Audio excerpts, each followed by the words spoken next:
아멘. 성경 말씀 출애굽기 40장 성막에 대해서 우리가 공부를 한다. 그죠? 오늘은 이제 마지막입니다. 마지막 결론 부분입니다. 자, 우리 한번 공부를 해봅시다. 이스라엘 백성들이 출애굽을 합니다. 그죠? 출애굽을. 이 출애굽은 뭐라 그랬어요? 구원이라 그랬죠. 구원. 이스라엘이 출애굽을 해서 구원을 받았다는 것을 의미하세요. 자, 그리고 출애굽을 해서 뭘 건넙니까? 홍해를 건너지요. 홍해를 건넌 걸 뭐라 그랬어요? 세례라 그랬죠. 세례. 자, 홍해를 건너고 광야 생활로 들어갑니다. 광야 생활 몇 년이에요? 40년이죠. 40년 광야 생활하고 그리고 가나안에 들어가게 되어 있습니다. 이 광야 생활은 훈련 장소라고 그랬죠. 훈련. 그리고 가나안은 하나님께서 말씀하시는 천국. 유명한 천국을 의미하고 상징을 한다. 그렇게 말씀을 드렸습니다. 자, 그러면은 하나님께서 홍해를 건넌 이스라엘 백성들을 광야 생활 속에서 시내산에 도착을 했습니다. 시내산에. 자, 시내산에서 출애굽을 해서 시내산에 도착한 것은 몇 개월이 걸렸어요? 2개월이 걸렸습니다. 2개월이 걸리고 3개월째에 이 시내산에서 이스라엘 백성들이 몇 년간 머무릅니까? 2년간을 머무릅니다. 2년간. 자, 2년간을 머무르면서 이 시내산에서 하나님께서 이스라엘 백성들에게 뭘 주셨어요? 십계명도 주셨고, 그리고 뭘 주셨어요? 율법을 주셨고, 그 다음에 성막 제작, 성막 제작을 하나님께서 명하셨습니다. 성막 제작뿐만 아니라 여기에서는 모든 기구들까지. 자, 그래서 하나님께서 십계명을 주셨고 율법을 주셨고 또한 성막 제조 방법까지 그리고 성구까지도 하나님의 말씀을 하셨어요. 이스라엘 백성들은 시내산에 머무르면서 몇 년간 이걸 다 만들었어요. 2년간 다 만들었습니다. 2년간 시내산에서 2년간을 만들고 바란 광야로 갔죠. 바란 광야. 이 바란 광야에서 가데스 바냐에서 12정탐꾼을 보냅니다.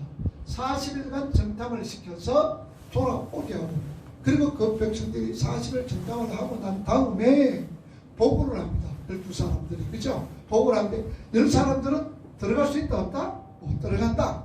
그들을 보니까 우리는 그들의 밥이다. 메뚜기처럼 보잘것없다.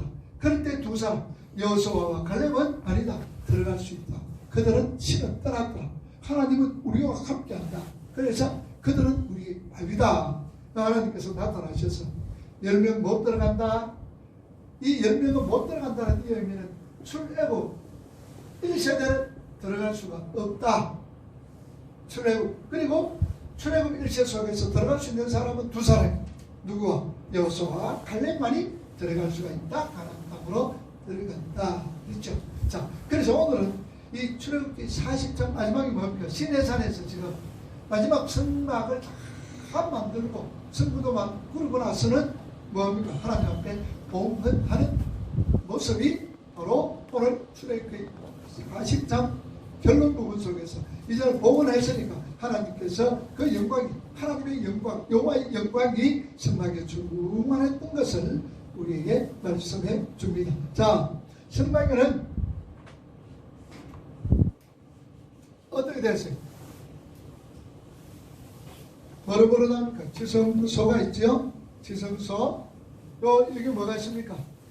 전국에 법궤가 있지요? 여기, 요거는 뭡니까? 휘장이다. 그죠? 자, 이 휘장입니다. 휘장 앞에 여기가 뭐가 있었어요? 분향단이 있었습니다. 분향단. 여기는 떡상이 있습니다. 여기는 등잔대가 있죠. 그리고 여기는 물두멍이 있습니다. 물두멍. 여기는 번제단이 있죠. 그리고 여기서 이렇게 쭉 뭐집니까? 그리고 여기쪽에 무슨 쪽이에요? 문이 있는데 문은 무슨 쪽이라고? 동쪽이에요. 그러냐? 하나님의 은혜, 하나님의 영광이 동쪽으로 빛이 하나님의 영광이 하나님 그래서 동쪽으로 문이 나서 이 번제가 물두멍 씻고 이 성소의 이 떡상은 일줄, 그 다음에 분향단, 여기에 등장, 여기에 전극회, 이것이 바로 성막의 모습입니다. 자, 이 모든 것은 뭘 의미하고 있어요? 누구를 상징한다 그랬어요? 예수 그리스도를 상징한다라고 말씀을 드렸습니다. 바로 이 성막은 모두가 예수 그리스도를 상징하는 구속사에 있어서 아주 중요한 부분들이다는 얘기죠. 물두멍을 뭐 하고 있었어요? 물두멍은 뭐 했던 겁니까? 제사장들이 성소로 들어갈 때 손과 발을 깨끗하게 정결합니다. 그래서 우리가 하나님을 만들어갈 때는 우리가 저를 고백하면서 깨끗한 몸으로 하나님께로 들어가야 된다는 것을 말씀을 드리고, 떡상과 불은 항상 이 등잔 불은 꺼지지 말아야 돼요. 기도해야 돼요. 그리고 하나님의 떡상 반님 하나님의 얼굴을 보면서 하나님의 생명의 떡인 예수 그리스도를 상징하고 있고, 이 분향단은 뭐라 그랬어요? 성도들의 기도랍니다. 그래서 이 성도들의 기도가 멈춰져서는 안 된다. 언약궤 속에서는 뭐가 있다 그랬어요? 돌판이 있고, 그 다음에 십계명의 돌판, 그리고 아론의 상난지팡이, 그 다음에 만다를 남은 항아리가 있어요. 이 모든 것은 뭐냐? 우리 인간들의 연약을 얘기를 하고 있으면서도 아울러 말씀, 그 다음에 예수 그리스도의 부활, 불과 생명의 말씀을 상징을 하고 있었다. 그리고 두 그룹 천사들이 덮고 있었죠. 그룹이 있습니다. 그 그룹을 시온자라고 그러죠. 법궤 뚜껑입니다. 시온자라고 합니다. 그죠? 시온자는 하나님께서 용서, 하나님의 은혜를 얘기해요. 자, 이 법궤를 뭘 만들었어요? 무슨 나무로 만들었다? 무슨 나무? 조각목이 시띠 나무로 그랬죠. 시띠 나무로 만들었어요. 이 조각목이죠. 조각에서 만들었다고 조각목. 그래서 모든 나무로 만들면 전부 다 조각목으로 만든. 그러나 뭐를 입혔어요? 금을 입힌 거예요. 그죠? 그래서 이것은 예수 그리스도의 신성과 인성을 의미하고 있다.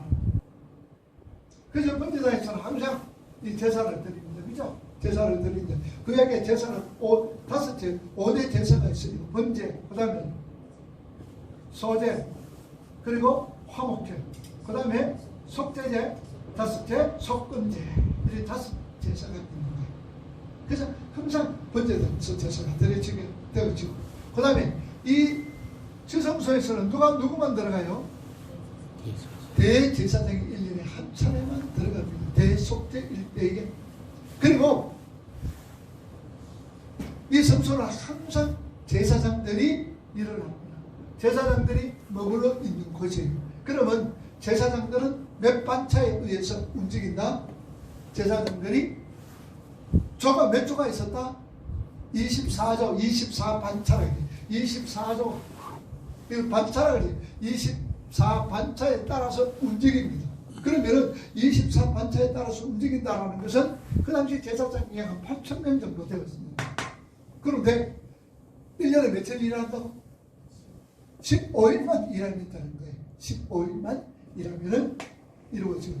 그래서 제사에 들어가게 됩니다. 자, 그래서 오늘 이것을 여러분들 쭉 보시고, 오늘 이제 마지막 부분들은 성막 건축의 어떤 이 총책임자인 버사셀과 오살, 그리고 지혜로운 자들이 제사장 얼굴부터 제작을 하고 모든 것이 다 끝났어요. 끝나고 나서 여호와의 영광이 이제 충만해집니다. 구름이 해망을 듣고 여호와의 영광이 성막에 충만해지고, 여호와의 영광이 충만함으로 모세는 회막에 들어갈 수가 없어요. 이분들은 이스라엘이 무엇으로? 구름으로 인도 따라갑니다.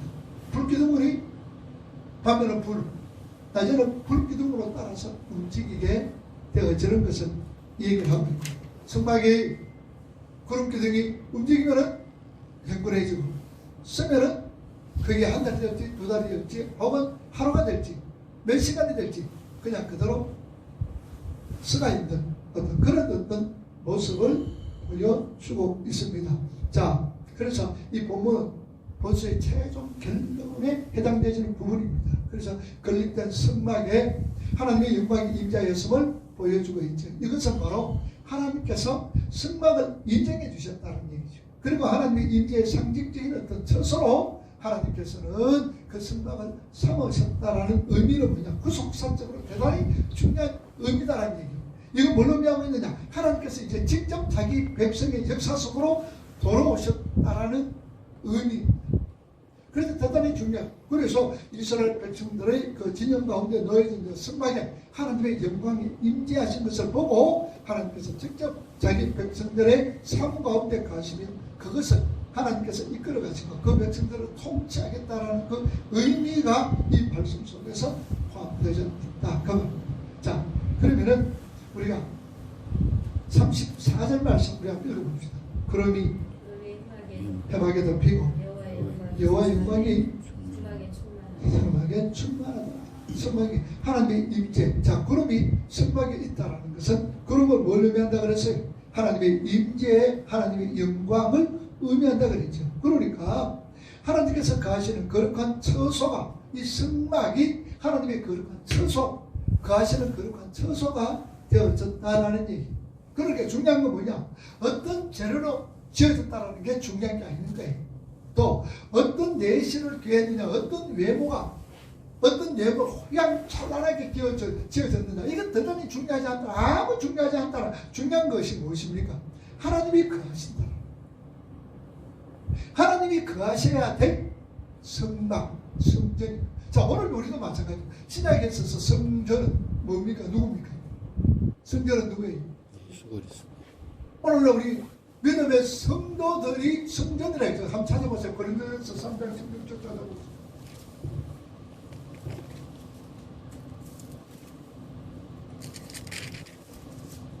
고린도전서 3장 16절 읽어봅니다. 시작. 너희는 너희가 하나님께서 있는 것과 하나님의 성령이 너희 안에 계시는 것을 알지니. 자, 너희는 하나님의 뭐라 그랬어요? 성전이죠. 성령이 거하시는 성전이다. 그 말. 오늘 우리 신약시대 때에는 바로 우리 성도들 한 사람 한 사람이, 오늘 저와 여러분 한 사람이 성전인 거예요.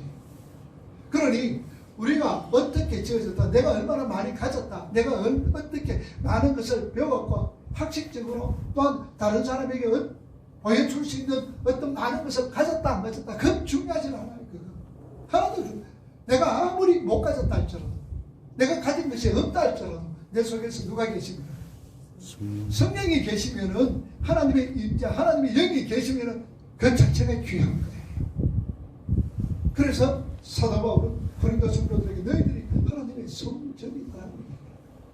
그래서 구약시대 때의 성전은 온전히 하나님의 뜻대로 말씀대로 지어졌는 거예요. 그죠? 모세가 행하였더라 하나님께서 지시한 대로 행하였더라 8의 이상이나 기록된 거예요.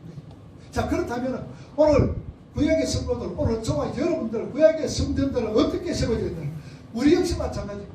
구약의 성막이 하나님의 말씀대로 지어졌던 것처럼 오늘도 저와 여러분들은 누구의 말씀대로 지어져 가야 될까?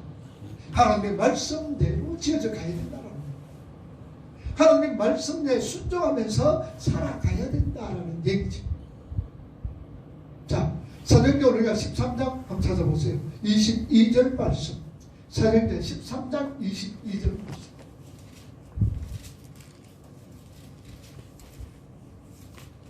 사도행전 13장 22절 시작.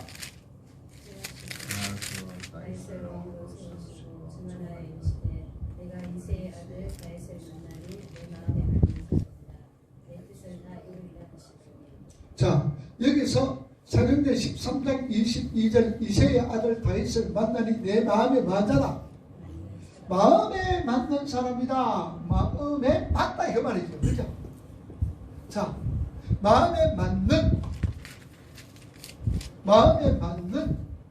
이것은요, 우리가 맞는 이 말은 어떤 의미에서 형용사처럼 보여져요. 마음에 맞는 이 말은 헬로 어머니가 카타라면 카타. 이 카타라는 이 말은요, 맞는 이 말은 형용사가 아니라 전치사입니다. 전치사예요. 전치사라는 이 말의 뜻은 무엇이냐? 무엇을 따라. 이 말이에요. 무엇을 따라. 그러니까 이새의 아들 다윗은 내 마음에 뭡니까? 내 마음에 맞다라는 이 말은 하나님의 마음을 따라 이 말입니다. 그러니까 이 말은 다시 말하면 다윗은 하나님의 마음을 따라서 이리저리 사용되어졌다 그 말이에요. 무슨 말인지 아시겠죠? 그러니까 다윗이 이새의 아들 다윗은 내 마음에 맞다는 이 말은 카타는 이 말은 전치사입니다. 무엇을 따라. 그러니까 다윗은 하나님의 마음을 따라서 이렇게도 사용되어지고 저렇게도 사용되어졌다라는 말씀이 사도행전 13장 22절 말씀이다 그 말. 그러면은 우리도 또 마찬가지 하나님의 마음에 맞게 살려면 우리 자신들이 하나님의 마음에 맞는 자로서 살아가려면 어떻게 됩니까? 하나님의 마음에 따라서 하나님께서 우리를 이래 사용했다 저래 사용했다가 이런 자가 하나님의 마음에 맞는 자다. 그러니까 내 뜻을 이루겠다라고 얘기합니다. 그런 통하여서 나의 뜻을 이루겠다. 오늘도 우리는 하나님의 뜻이 우리로 통하여서 이루어질 수 있게 바랍니다. 그래서 하나님의 마음에 뭡니까? 마음에 따라서 이렇게 사용되어지고 저렇게 사용되어지고 그러는 자가 하나님의 마음에 맞으니까 하나님의 뜻을 이루어주겠다. 자, 에베소 2장 22절 한번 찾아보세요.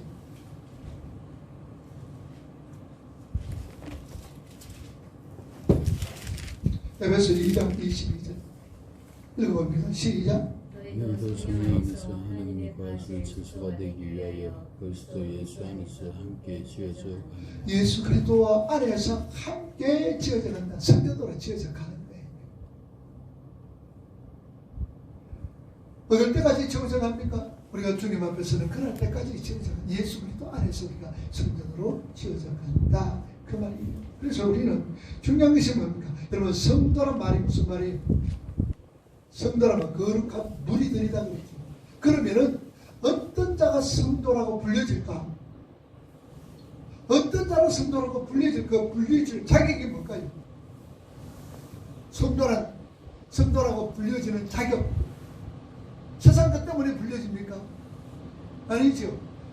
누구 중심으로 살아갈 때에 내가 하나님 중심으로 살아갈 때에 하나님을 중심에 모시고 살아갈 때에 하나님의 뜻에 따라서 이렇게 저렇게 사용되어지는 자가 성도다 그 말입니다.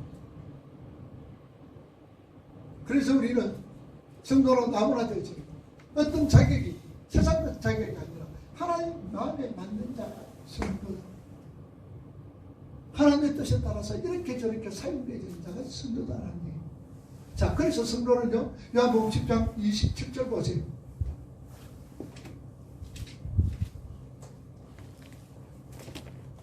요한복음 10장 27절 읽어봅니다.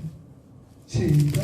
내 양은 내 음성을 들으며 나는 양은 그들을 알고 그들은 나를 따르며 자, 내 양은 누구의 음성을 들으며? 주님의 음성 주님의 음성을 들으며 저희는 양들은 누구를 따른다? 나를 따른다. 주님을 따른다. 그러니까 우리는 모두가 뭡니까? 주님의 뭐예요? 양이 따르는 사실. 주님의 양이. 그렇게 양은 주의 음성, 목자의 음성을 아는 거예요. 그래서 이스라엘에 가면 얘기했죠. 각자 그럴 때 우리가 집에 있으면은 자기 양들이 다 있습니다만 이렇게 멀리 떨어져 있으면은 어떻게 이제 집과 멀어지면은 울타리 만들어 놓습니다. 간이 울타리를 만들어 놓습니다. 여기는 A도 A 그룹, 여기도 B, C 그룹, 여기는 춘자 양들, 여기는 말자 양들, 여기는 이식 양들, 여기는 김씨 양, 이래 양들이 쭉 있는 거예요. 그러니까 중간중간에 누가 섰냐? 목자들이 이래 중간중간에 뭡니까? 그걸 압니다. 지키고 있습니다.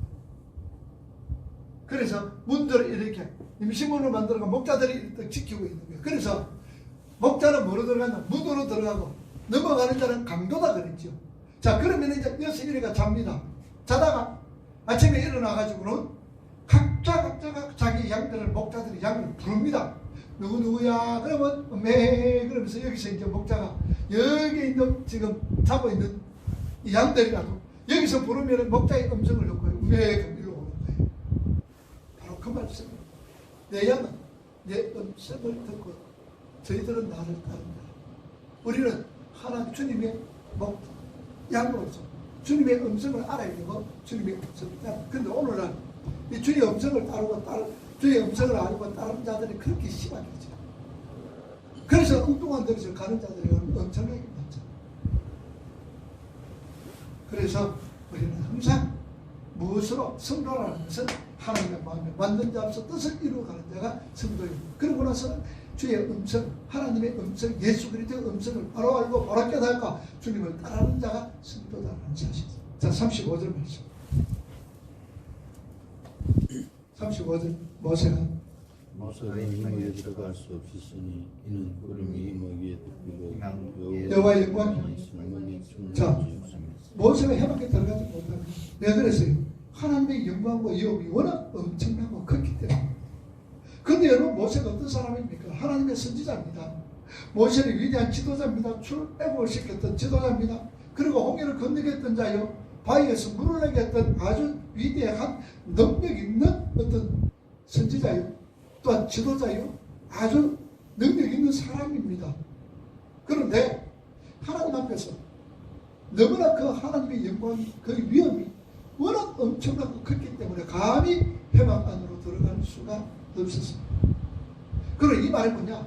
우리가 하나님 앞에서 아무리 우리 인생들이 어렵다 그래도 하나님 앞에 내세울 사람 있는 사람 한 사람도 없는데, 하나님 앞에 떳떳하게 설 사람은 한 사람도 없어요. 그런데 우리 성도들은 그래도 하나님 앞에 떳떳하게 설 수 있는 것은 뭡니까? 예수님 때문에, 예수님 뒤에 우리가 딱 숨어 있는 거예요. 예수님 뒤에. 자, 여기 우리가 딱 숨어 있어요. 예수님 뒤에 딱 숨었어요. 그러니까 우리가 하나님 앞에 설 수가 있는 거지. 우리 모습으로 도저히 설 수가 없습니다. 그래서 로마서 3장 10절에 뭐라고 하면 의인은 없나니 하나도 없더라고 얘기하는 거예요. 의인은 없나니 하나님 앞에 설 수 있는 사람은 한 사람도 없더라. 그런데 사람들은 어떻습니까? 이 교회 안에서도 종교적으로 엄청나게 열심히 하고 도덕적으로 윤리적으로 살아가는 그 삶을 자랑을 합니다. 그 삶을 자랑하면서 어떤 다른 사람을 판단하고 다른 사람을 비판하는 경우들 얼마나 많습니까? 여러분, 내가 다른 사람을 판단하고 내가 다른 사람을 비판하는 거 그 엄청나게 큰 죄입니다. 그 누구 자리에 와 있는 자리에? 하나님 자리에 앉아 있는 거예요. 내가 남을 판단하고 내가 남을 비판하는 것이 내가 하나님 자리에 앉아 있는 거와 똑같다는 거예요. 그런데 우리는 그걸 모르고 아담이 무슨 죄를 지었어요? 단순하게 선악을 알게 하는 나무의 실과만 따먹는 것 아니었어요. 그것 따먹고 불순종하는 아담이 하나님 자리에 앉아있다. 판단하고 비판하게 될 자리에 앉아있었더라고요. 그게 큰 죄라는 거예요. 자, 이사야 64장 6절 말씀 한번 봅시다. 이사야 64장 6절. 사람이 어때?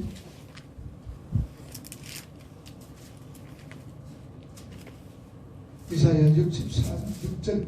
자, 읽어봅니다. 시작. 무릇 우리는 다 부정한 자 같아서 우리는 다 우사기같이 시든으로 우리의 제약이 바람같이 우리를 몰아가나이다. 자, 우리는 어떤 자입니까? 내세울 것 아무것도 없지. 내세울 옷이도 그렇고 바람같이 제약이 바람같이 바람이 그냥 밀려가면 그냥 으득 넘어가죠. 이런 어려운 인생들입니다. 자, 이것을 나는 이런 존재입니다라고 아는 자들은 돼요. 나는 부족한 것을 아는 사람들, 아니면 나는 모든 것이 다 참 잘해, 나는 흠이 없어, 나는 모든 것을 잘할 수 있다라는 사람, A라는 사람이 있고, 나는 뭐든지 부족해, B라는 사람이 있어요. 그러면은 A라는 사람은 나는 다 잘해, 다 있어,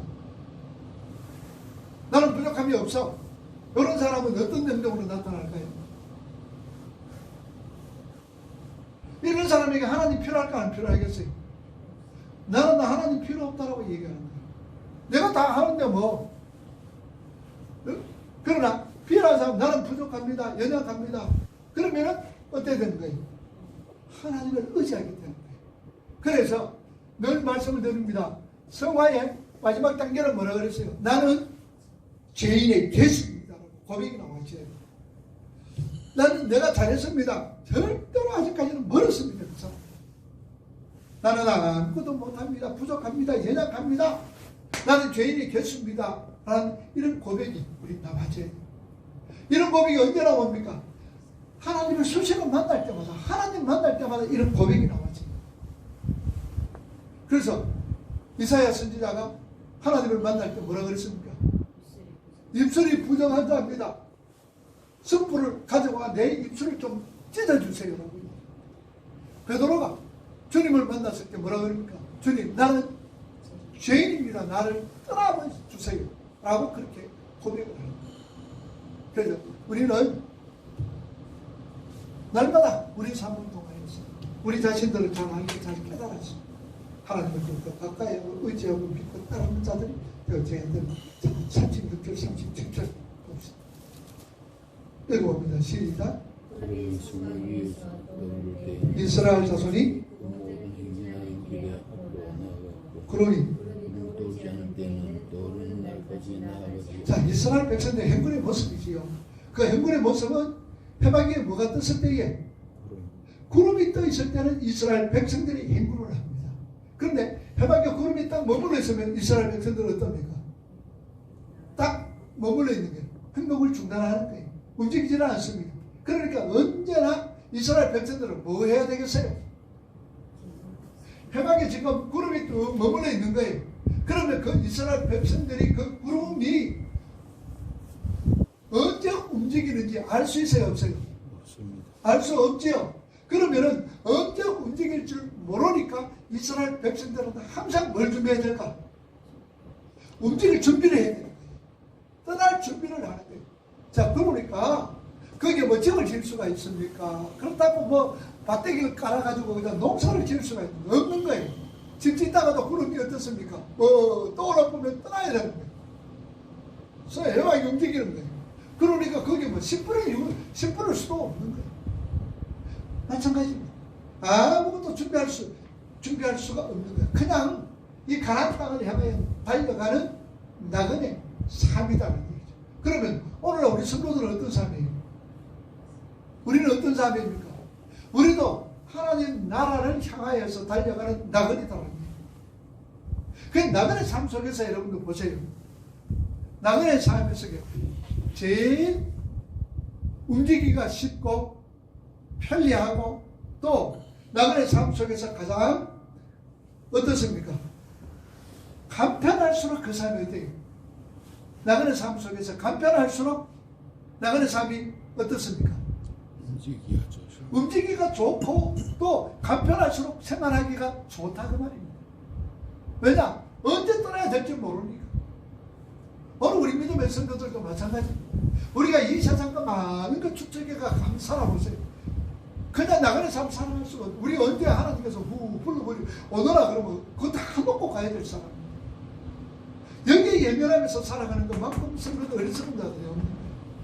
그래서 우리는 주시면은 뭐 하시고 하나님이 나에게 주시면 뭐 하고 사용하면 돼. 사용하면 되는 거예요. 안 주시면 어때요? 사용하면 돼. 안 하면 돼. 가만히 있으면 되는 거예요. 주시면은 움직이면서 사용하는 거예요. 뭐로 사용합니까? 뭐래? 하나님 나라 뭐하기 위해서? 확장하는데. 하나님이 확장하고 내 자신이 하나님의 백성으로 지어져가는데 뭐 준비하고 훈련하고 이런 데 사용하고 하나님 나라 확장을 위해서 사용하고 안 주면 가만히 있으면 돼요. 가만히 있으면 돼요. 그러면 먹는 거 안 주고도 마음 됩니까? 굶으면 돼. 굶으면 돼. 안 주시면 하나님께서 내 굶으라고 그러나 그때 뭐 찾아만 다니면서 억지로 잡수라고 그러지 마. 없으면 잡수지 마. 안 잡사도 돼. 그리고 또 뭡니까? 없으면은 하나님이 내보고 지금 금식시키는 것도 싶고 금식하라고 말이라. 그러니 여차 세상 것 때문에 여러분 염려하지 마. 우리 나라의 삶인 거예요. 항상 우리를 떠날 준비가 되어 있어야 돼요. 그것을 이스라엘 백성들로 통해서 하나님 우리에게 교훈 주시는 거예요. 그런데 이런 사람은 나그네 삶은 어떻습니까? 그러니 많이 있을수록 더 불편한 거예요. 적으면 적을수록 더 편리한 거예요. 그렇다고 하나님 우리에게 안 주십니까? 필요한 거 주시는 거라. 꼭 필요한 거 왜냐? 하나님이 섬겨야 되거든. 하나님은 사람으로 통하여서 역사를 하는 거예요. 사람을 이용을 해서 하나님 나라 확장도 하나님은 사람을 통하여서 하는 거예요. 우리 김집사, 우리 허집사님, 우리 최집사님 나를 통하여서 사모를 통하여서 사람을 통하여서 일을 시키는 거예요. 하나님 나라 확장. 그러니까 하나님 나라 확장시키려면 뭐 줘야 됩니까? 필요한 거 주신다. 건강도 주시고 물질도 주시고 그래 주시는 거예요. 그러니까 잘 사용하는. 많으면 많을수록 어떻습니까? 불편하지만 또 사용하면 돼. 사용하면 돼. 내가 가지고 있으려니까 불편한 거예요. 가지고 있으려니까 삶 속에서 불편한 거예요. 자, 시편 119편 찾아봅시다. 시편 119편 54절.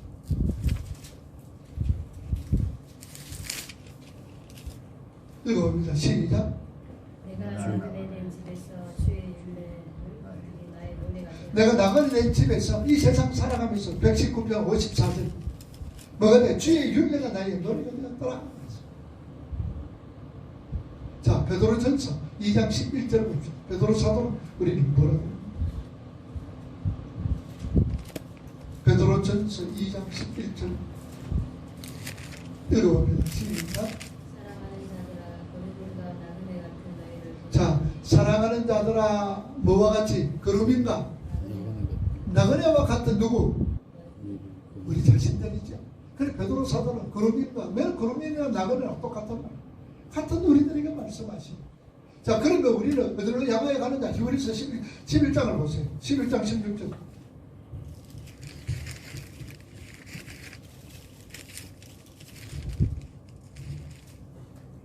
히브리서 11장 16절 시작. 그들이 이제는 더 나은 본향을 사모하니 곧 하늘에 있는 것이라. 자, 더 나은 뭐? 본향. 그리고 본향. 그 다음에 고향. 그 다음에 타향 있습니다. 그죠? 우리는 뭡니까? 더 나은 본향이라 그랬죠. 본향. 더 나은 본향을 그러면은 본향이 우리가 있어야 되는 거예요.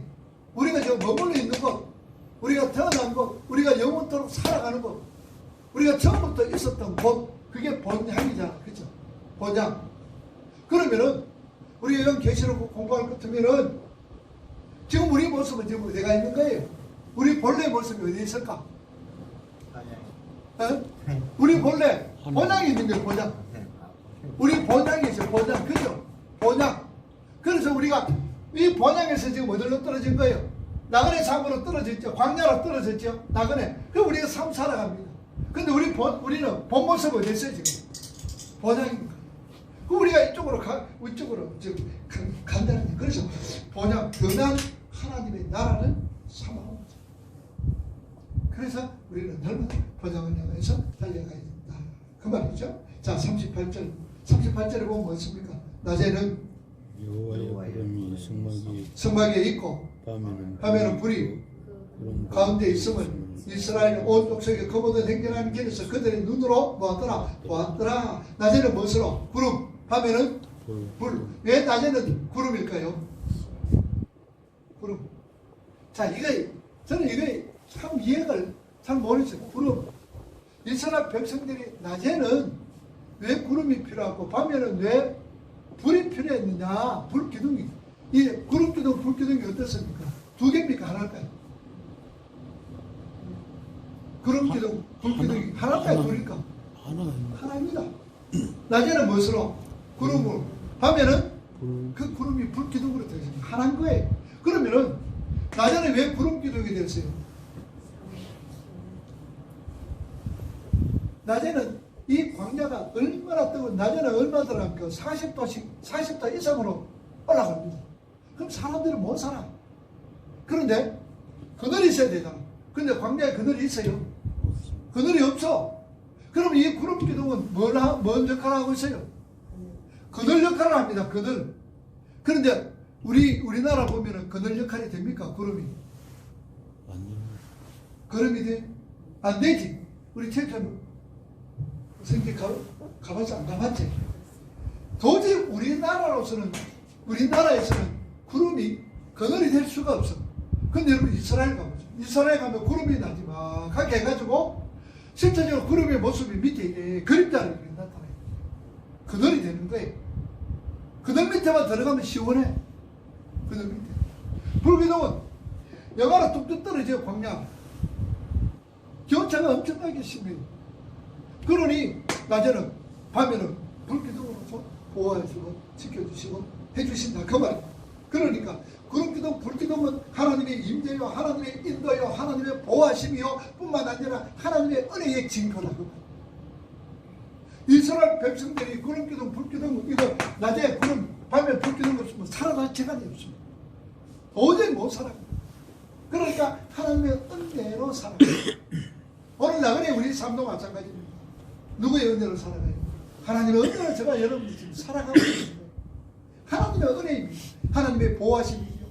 하나님의 지켜주심이요. 하나님의 인도하심이죠. 순간순간 하나님께서 때를 따라 돕는 은혜 주시지요.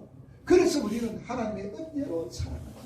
그래서 하나님은요, 자기 백성에 대한 보호는 완벽할 뿐만 아니라 우리 믿음의 성도들은 하나님 중심으로 살아갈 때에 우리가 하나님의 또한 보호심을 받게 되어진다. 그만. 하나님은 어떻습니까? 시편 121편을 보세요. 하나님은 우리를 어떤 자로서 지켜주십니까? 어떤 분으로서 우리를 이스라엘을 지키시는 자는 뭐하지도 아니하시고, 우리 누구나 잘 하시는 말씀입니다. 이스라엘 지키시는 자는 졸지도 않고 내가 산을 향하여 눈을 들리나 나의 도움이 어디서 올까? 천지를 지으신 여호와에게 지어 그 하나님께서는 실족하지 않게 하시고 너를 지키시는 네가 뭐도 아니하신다. 졸지도 않고 주무시지도 아니하시고 또 여호와께서 오른쪽에서 뭐가 되시나니 네 그늘이 되어주신다. 이처럼 하나님 우리를 지키십니다. 자, 이사야 41장 하나님과 우리를 어떻게 지키십니까? 이사야 41장 10절 말씀. 자, 읽어봅니다. 이사야 41장 10절 시작. 두려워하지 마라. 내가 너와 함께함이라. 놀라지 마라. 나는 내 하나님의 됨이라. 내가 너를 굳세게 하고 참으로 너를 내가 도와주고 참으로 나의 오른손으로 너를 하나님의 오른손은 능력을 받는 그들은 하나님께서 우리를 지켜주시죠. 이처럼 이스라엘 백성들은 이렇게 하나님의 은혜 가운데서 하나님의 은혜로 그들은 광야 생활을 마치게 되었습니다. 그렇다면 오늘도 저와 여러분들 하나님의 은혜로 이 광야와 같은 세상의 삶을 마치게 됩니다. 그래서 하나님 중심으로 살아 하나님께서 우리를 지켜주시되 눈동자처럼 지켜주시고 또 라합 하나님께서 우리를 늘 병아리가 암탉을 보호해 주듯이 우리를 지켜주시고 물 가운데 불 가운데를 지나도 불이 타지 못하게 하고 물이 상하지 못하게 하고 그런 하나님이 지키신 오늘도 그런 저와 여러분들에게 하나님의 은혜로 우리에게 주어지는 거예요.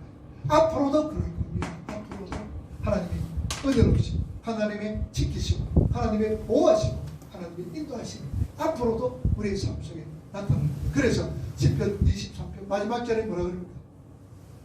내가 여호와의 집에 영원토록 가는데 23편 시편 23편 마지막 절 우리 한번 읽고 같이 돌아봅시다. 시편 23편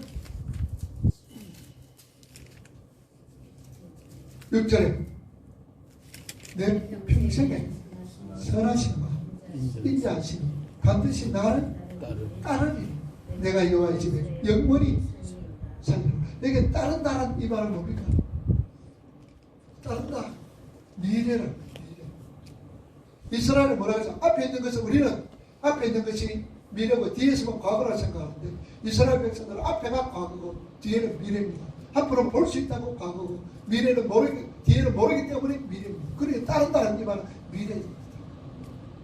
오늘 하나님께서 우리를 이렇게 평생 선하심과 인자하심 반드시 나를 따라 미래에 하나님 인자하심.